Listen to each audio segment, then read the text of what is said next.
Kilalanin natin ang abogado sa likod ni Senator Antonio Trillanes.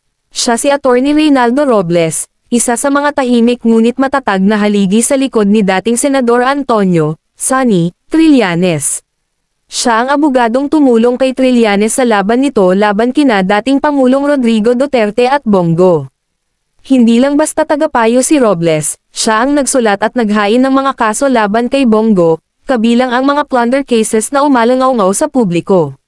Si Attorney Robles din ang nagtagumpay sa depensa ni Trillanes nang bawiin ni Duterte at Solicitor General Jose Calida ang amnestyang ibinigay ni dating Pangulong Noynoy Aquino. Mula sa Makati RTC, umabot hanggang Court of Appeals at Supreme Court ang laban, at sa huli, nanag si Trillanes sa tulong ni Robles.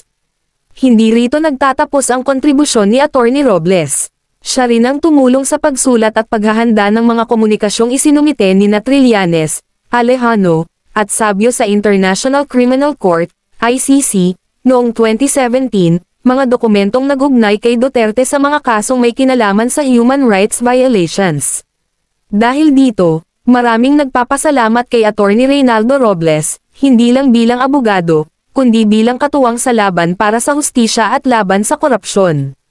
Maraming salamat po sa inyong dalawa, na lumalaban para sa ating bayan.